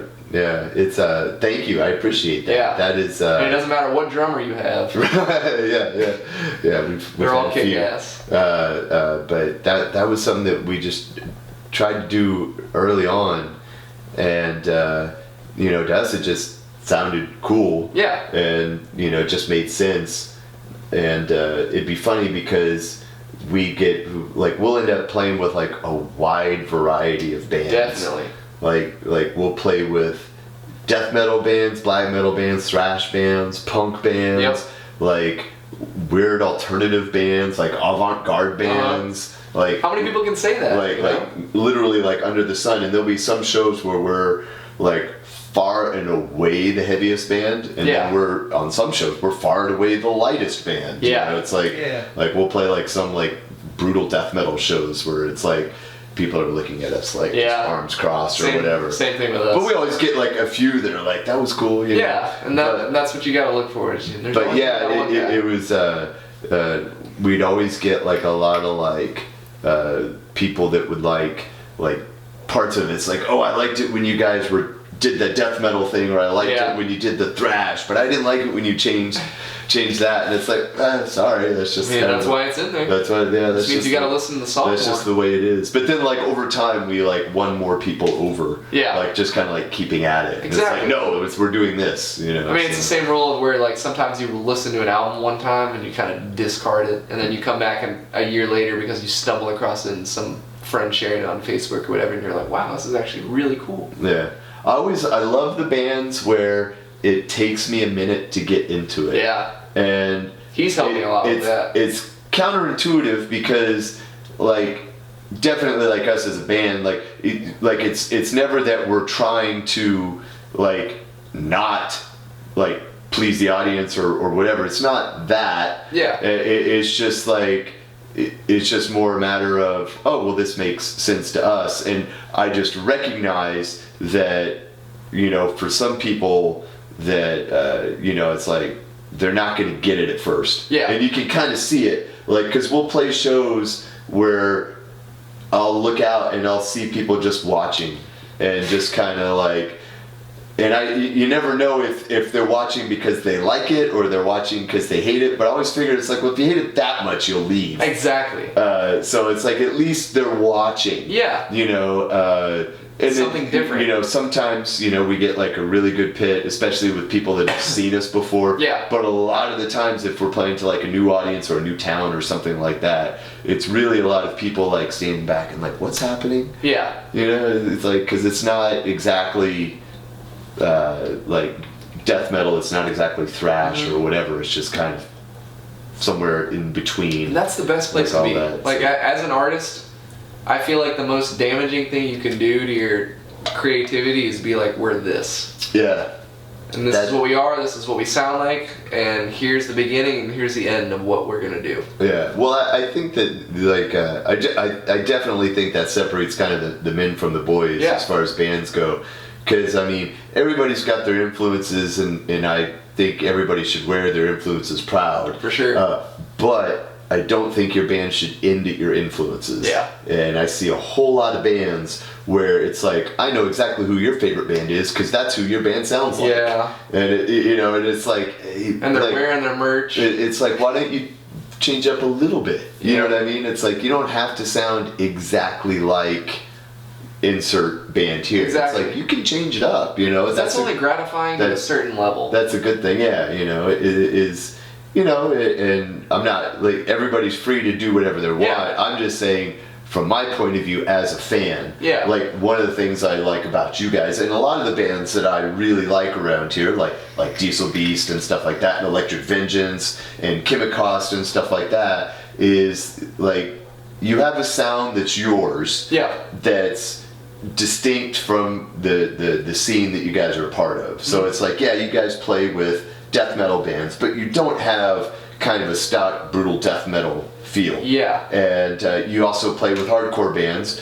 but you're not a hardcore band, although you do have some like breakdowns and stuff like that in there, but that's just like a good groove to me. Yeah. And you know, And that translates across any genre. yeah, and I like that balance. Like, I like that sound. It's like, I don't have to see you play. Like, I could hear it and I could be like, that's Kombat. Yeah. And it's the same way, like I said, about like any of those other bands that I mentioned, or, you know, another bit like friends of ours from Houston, KTCM, or, you know, like bands like that, where it's like, I can hear it and I'm like, oh, I know who that is. Yeah. That should be the goal, right? Yeah, well, you know, that's who I appreciate most. That's who I end up spending the most time listening to. Yeah. Is those bands, as opposed to a bunch of other bands that don't have a distinct personality. Yeah. Is they sound only like their influence, Exactly. and I'm like, well, you and know, that's it's like, that thus explains my answer of why I haven't really listened to metal the past year. sure, It's because it's like, hey, this new record comes out by this hyped band, and immediately my brain recognizes the influences, and that's all I hear right,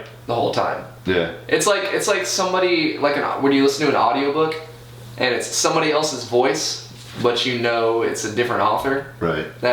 That's kind of the way my brain perceives it, I guess. Yeah, no, I mean, I totally agree. I mean, I mean,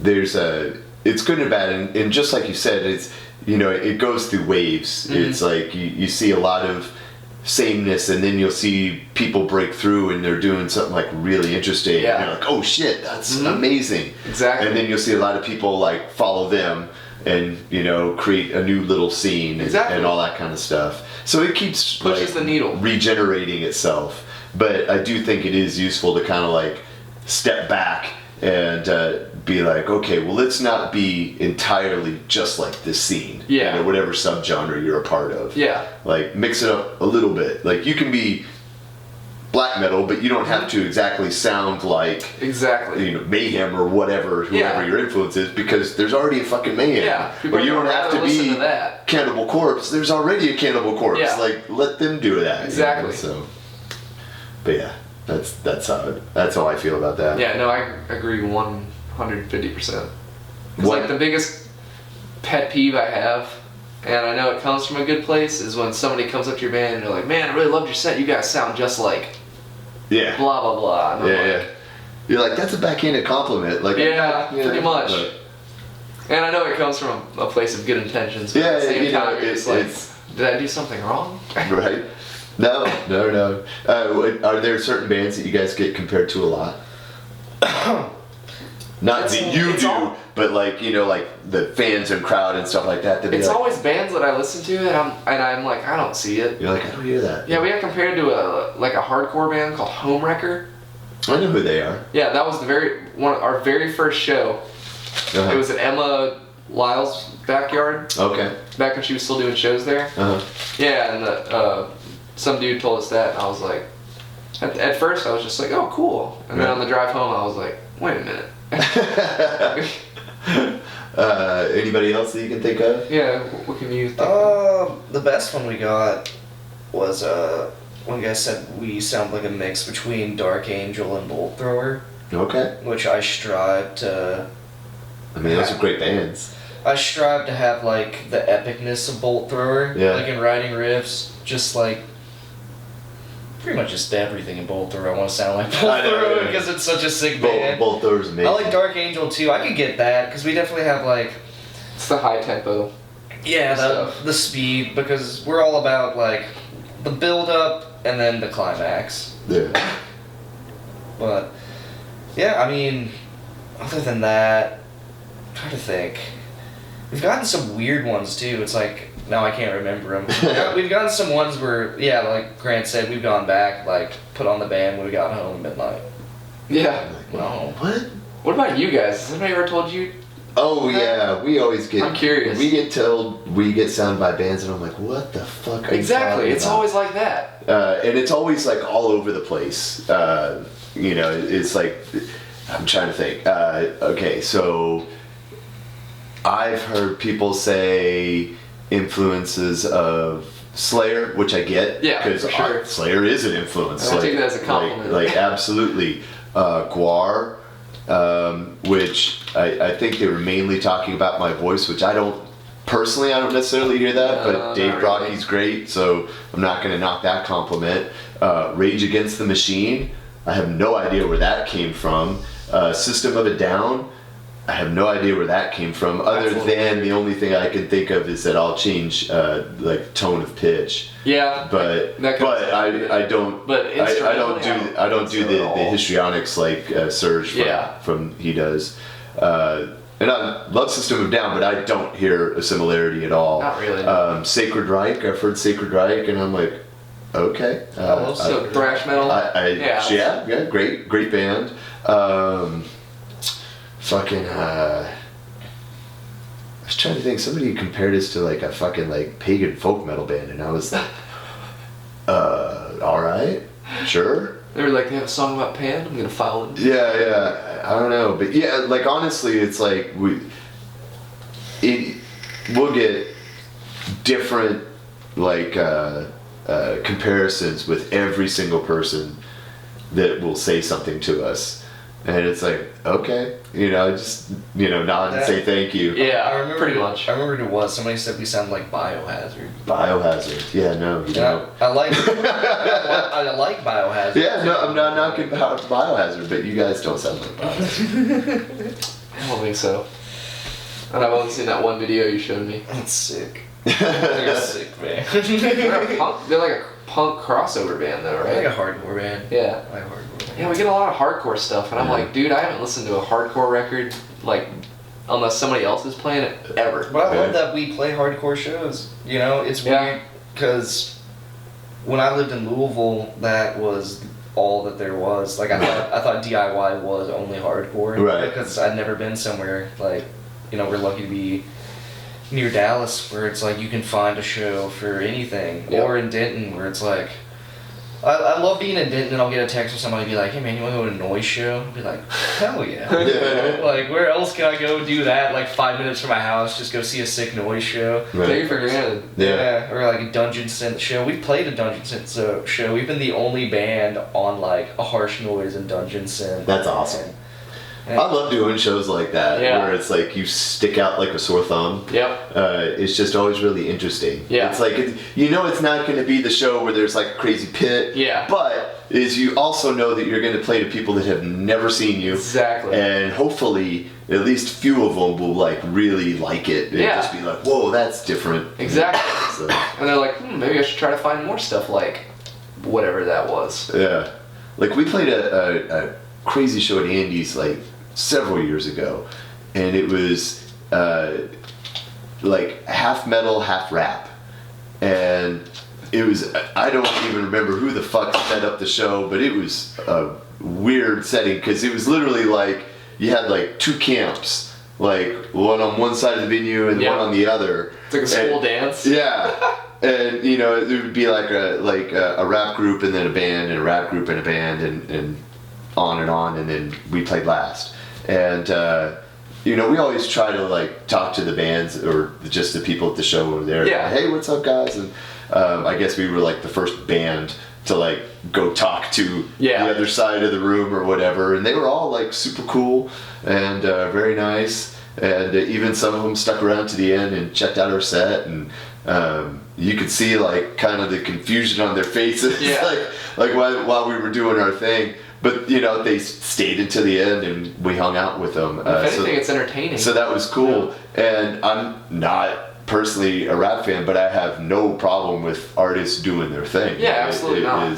The passion's there. It's at least entertaining. It's just you know? not my thing. Yeah. You know? Right there with you. But it was cool to play that just because it was so fucking weird. Yeah. And I'm not saying It's a I good want memory. every show to be that way, but it's cool to do that kind of stuff. Or like we played a show with this fucking like pagan neo-folk instrumental group called Knockin' in the Grim from Austin.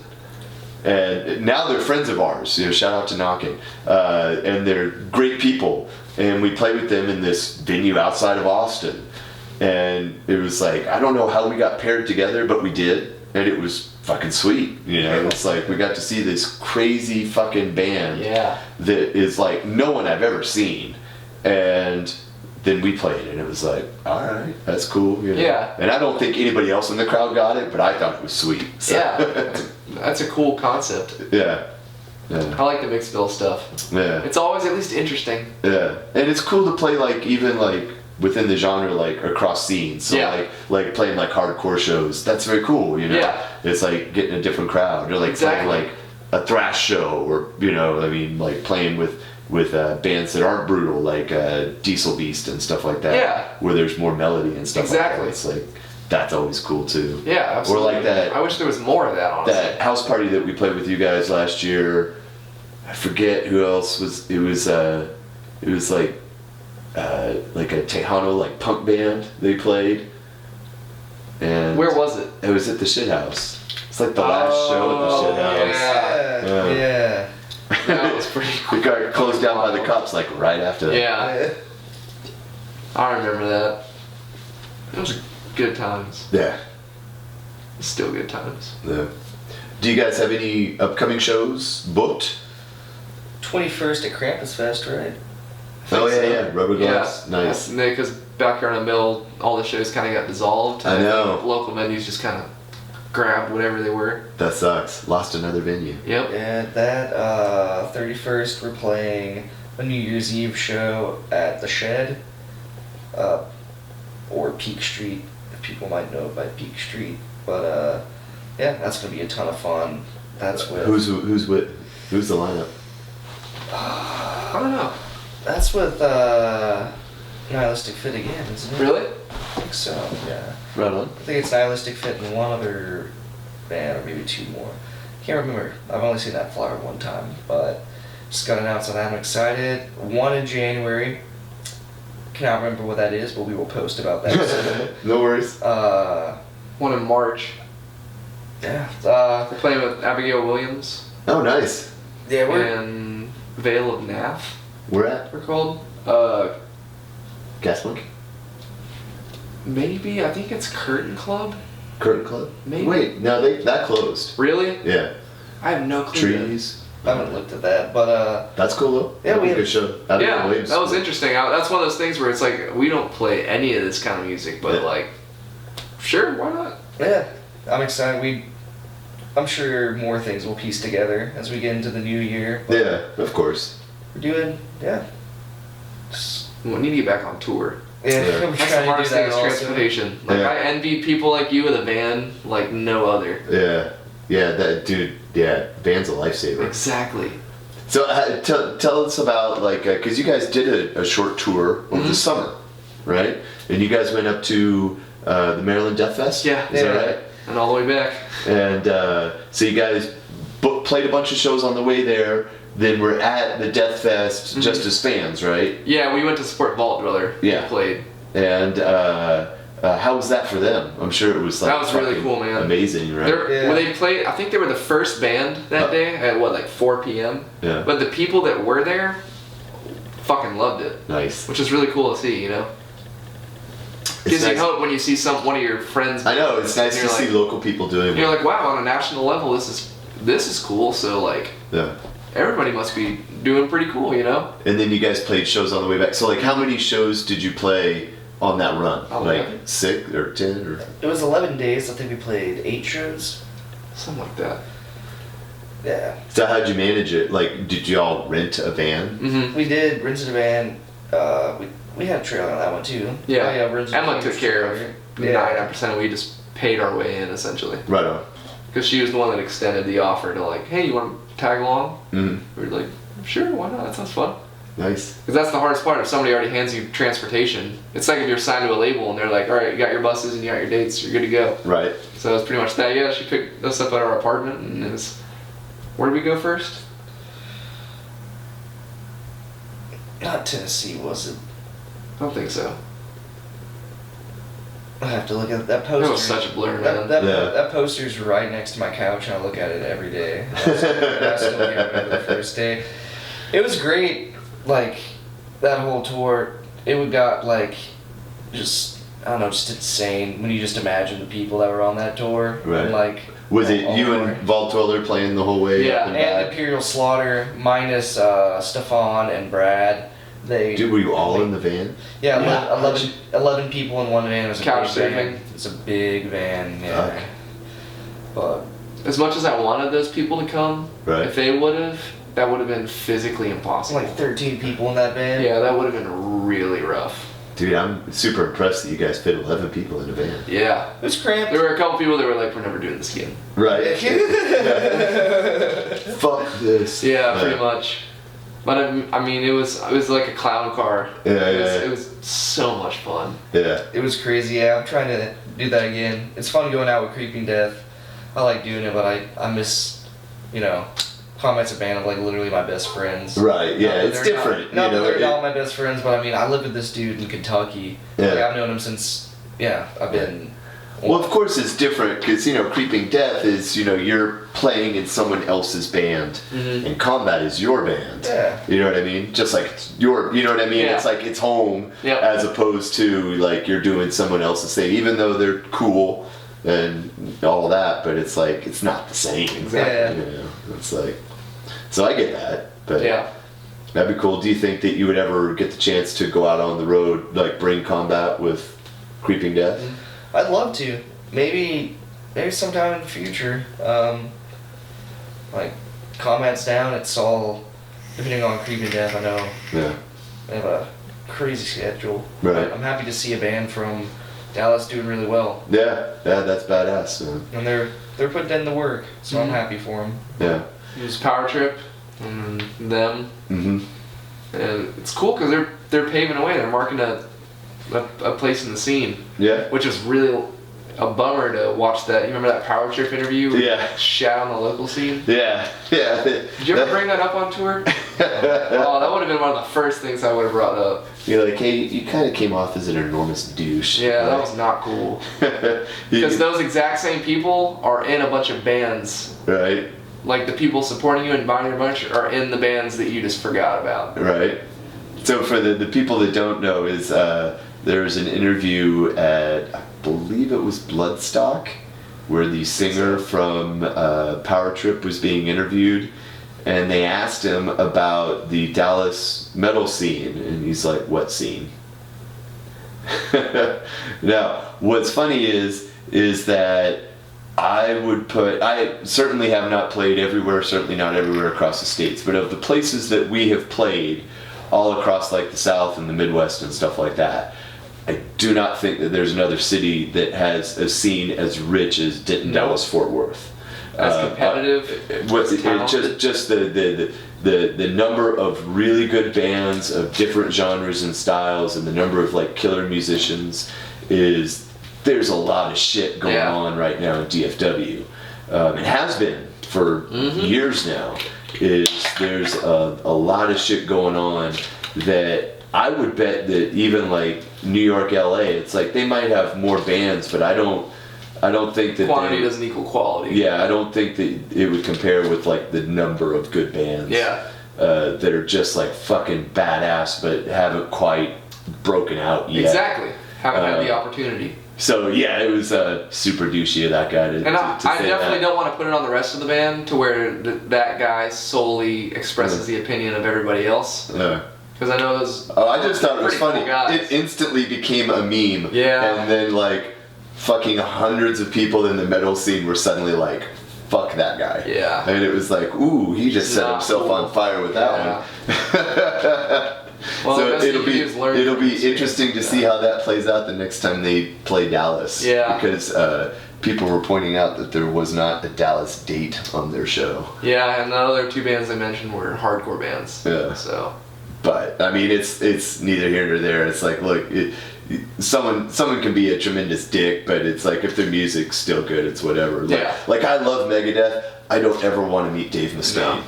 Like I just don't want to break that image because it's like I love the music too much. If the guy was a dick to me, I'd have to be like, fuck. Yeah. Like I can't listen That to Rest in ruins it. Peace. You know. It definitely ruins it. Yeah. So it's like I'd rather not. Like some people, I'd rather not meet. Yeah. Like unless I know for sure that they're going to be like super cool or Yep. whatever. But and most people are. It's like metal bands, or I mean not even just metal, but any type of like underground music is no one's doing it to get rich. So No. if you're there, it's because you really like it. Exactly. And most of those people are going to be like super cool people. Yeah. You know, it's only the minority of people that are kind of dicks about Yeah. it. But you're always going to get Exactly. a certain number of that. But I'd argue that it's far lesser than in more mainstream music. Like I've come across way more douchey attitudes playing with more mainstream bands Yeah. than when we play with like, you know, bands like you guys or any of our friends or anything like Yeah. that. You ever get on a bill where it's like a band that thinks that they should be on the radio? Yeah. It's like, oh fuck. And it's like, you guys gotta stop. Where's my tour rider? Yeah, you know, it's like complaining on stage. One thing I will never understand is bands that will complain on stage about Yeah. the lack of turnout. Yeah. It's like you're bitching to the people that are there. Yeah. Why? Like the only thing you're gonna do is piss me off and be like, Yep. fuck you, I'm not listening anymore. Yep. You know, and it's like, typically, you don't really hear it too much in underground shows. Every once in a while, but not too often. But then you get the band that it's like they think that they should be played on, you know, 97.1 or whatever, and they're complaining because the crowd's not big enough for them. And Yeah. it's like, who cares? Exactly. Go away. The cat Jezebel has been a guest on many episodes. She's a very old, sweet cat, and she just kind of hangs out. And all of the metalheads that come over here just want to like pet on her, and she lets them. They love it. It's pretty funny. But I love our scene here, man. There couldn't have been a better place to have coincidentally moved. Right? I mean, I think so. Like I said, I think that there's a stupid amount of talent around here. And just like really good bands that could be like, dude, you guys are better than a lot of the big bands that I see come through on tour. Yeah.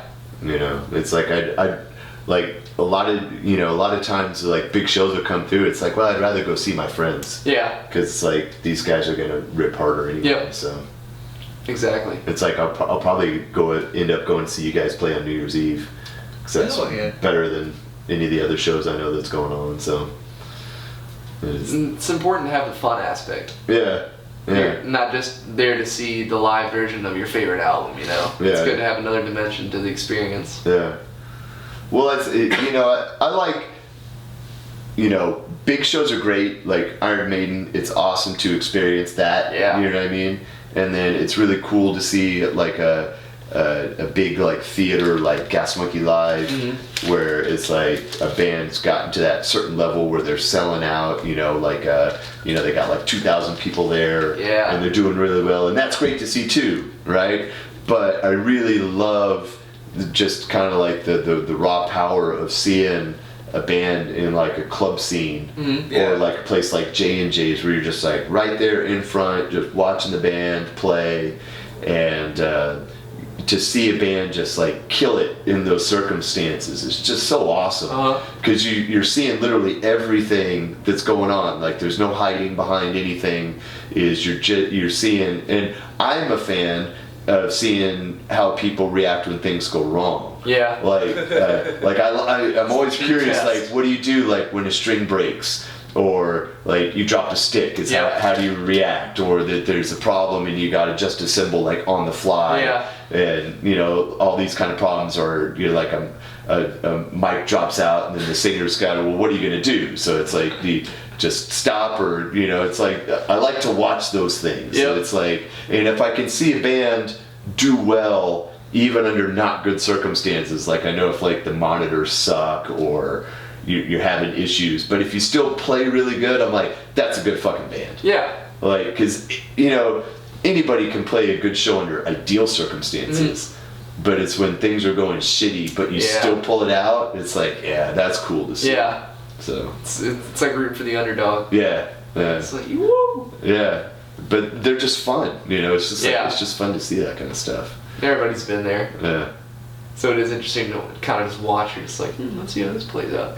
Did you have any did you just take your own rig on tour, or were you playing through their stuff? I took my own. I just bought the head I used on tour from Eric, the bass player. It's like a PV VTM, but it was pretty funny. I did. Like I said, I use old heads. That VTM is kind of like an old head, and I was hitting it with not the pedal I normally use because I just broke it on the last tour. So it's like essentially just like a fuzz pedal pretty much, and it's when you're running into that head and then playing like Kombat, I can get away with a little bit of feedback. Their stuff's a lot of like start and stopping. So I had a lot of problems with feedback, but we had some weird stuff happen on that tour, like technical difficulties. I've unplugged myself while I've played. I've had somebody like stage dive and like mess up all my pedals. I've had people like a stage guy accidentally unplug me. I've gotten pretty good at just like going down and fixing stuff. It's from Kombat because we've had everything gone wrong. Funniest thing that happened on the Creeping Death tour was I like played a set and then I like leaned over to the sound guy like halfway through a set, which I never do, and I was just like, man, I can't hear anything, and so I like see him like turn on my monitor, and then I just get hit with the worst feedback I've ever heard in my life. It sounds like water falling. It's that high pitch. It's like and after the set, like I was pretty mad, and like I'm a pretty quiet dude. I don't like keep to myself. I try to be nice to everybody. But they came up to me, he's like, how'd it sound, man? I was like, honestly, dude, it sounded like shit. Yeah. Like I just said that. I just saw him get crushed. He's like, he walked up to the cab and he had my mic facing the crowd, like not on the speaker cab. So it was like literally just picking up the monitor and making that feedback. But I was like, It's like, it's whatever, man. He's just like, it makes you feel better. Like, it looked like you played okay. That's the thought in my head. I was just like, well, nobody can hear me. Right? Like, You're like, no, that doesn't make me feel better, goddammit. Yeah. That sucks. What about you, man? Have you had any, like, particular technical difficulties while playing? Oh yeah. Yeah. I've had people knock over your drum set. Yeah, I've had times. drunk people literally run into my drums. Damn. Just sprawled out everywhere, and then everybody keeps going. And you just kind of rebuild the kit on the fly and keep Right. going. There was the show we played with our buddy in Knock Loose. I usually only bring like 4 sticks to a show, one pair and then a backup pair. And then halfway through the first song, I was down 3 sticks. Oh, shit. So I had one and then like 3/4 of one. And then when that one broke, I kind of had to just, I don't know, like conduct essentially with one hand. Right. And then Cole had the drummer for his band go grab me a stick bag, and he handed me these sticks, and they're like fucking marching sticks. Oh, shit. They're like these giant sticks. And this is way before I was using heavier sticks, so it was just like light jazz sticks, and then they had me these giant logs, and I was Right. just like, all right, here we go. Right. So yeah, that was pretty interesting, especially getting Gas Monkey. What kind of sticks do you like to play with now? More on the heavy side, Yeah. but I was just playing with too light of sticks, and with my hands, like I have problems dropping them because it's not filling it out essentially. Right. So there's too much wiggle room. Uh-huh. And let's say there's plenty of times you have to set up your drums differently every time. It's not like a guitar kit where you plug and play it. It's Right. muscle memory, so you got to know where things are. And you got something's an inch off than where you're used to it being, and you get caught on something and a stick goes flying. Yeah. And that's typically what it is. So Yeah. it's just trying to deal with those things as you go, essentially. Yeah. Live and learn. Yeah. But that's what makes you a pro is being able to Yeah, you gotta suck. to adapt to that kind of stuff, and then like because you don't know what to do until that shit happens. Oh no, yeah, and then Yeah. it's just pure instinct. Yeah, you're like, oh fuck, what You do I look for do? the nearest thing to hit things with. Yeah, That's yeah. pretty Just much keep it going, or Yeah. like even if everything fails, just like keep the beat going with like a kick, Yep, pretty or much. something like that. Exactly. Just make it sound like a dramatic pause. but Yeah, keep and if the beat anything, going. people are like, "Ooh." Oh, he's building it Yeah, up. exactly. It's cool. It's like, you have to do that. Exactly. Yeah. It's all part of the show. Yeah. And that's another thing you have to do is be able to play off like your mistakes. Yep. Because like it's natural. It's like you get off stage, you're like, man, I fucked that up, and nobody knows. Yeah. Like, Exactly. unless you like call attention to it, you know, Yep. it's like, oh, you guys are so tight. It's like, oh no. Yeah. No, we weren't. Yep. Happens plenty of times. But people are like, oh, I thought it sounded good. It's like, no, we fucked up that part. But nobody, I mean, you know, it's like even like people that know your songs, like they don't know them like you do. Yeah. They don't know that you played like the bridge wrong or Yeah, something. You exactly. know? They just know, no, it's a killer, dude. Yep. That's the beauty of playing local shows when it's just no monitors, none of that stuff, just pure cab noise. Yeah. You pretty much just get away with it. But I mean, even if you're playing like a big venue or whatever, like unless it's like a major mistake where it's like just a flat out like wrong note or you go into the wrong part or something like Yeah. that. If it's just a matter of like you played the part kind of wrong, Yeah. or you forgot like a particular transition, as long as you like come back to it, it's like literally like nobody knows. Yeah. But like when you're done and you're leaving the stage, it's like bothering you. It's like Yep. it's like fuck, I fucked it up. Yeah. But no, like fucking like nobody ever like calls you out on it. It's like Exactly. dude, on the middle of Monolith of Death, you screwed that one part up, dude. That Yep. wall was jacked. It's nobody ever does that, you know. It's like No. But yeah, But it does happen, and you gotta power through. you just gotta suck it up. Yeah, If anything, it makes for a good story. yeah. So at least you get that out of it. Hopefully nothing broken. It's the most important thing. Yeah. Like, I don't want to pay $400 for some drunken idiot's mistake. Right. Which really sucks, but Right. Well, part of the life. we'll wrap it up, guys. Thank you so much for coming out. Remind me real quick of the shows that you got booked coming up. You've got December 21st. You got Krampus Fest. You got New Year's Eve at the Shed. In the shed. Up in Denton. That'll be a punk show. It's January.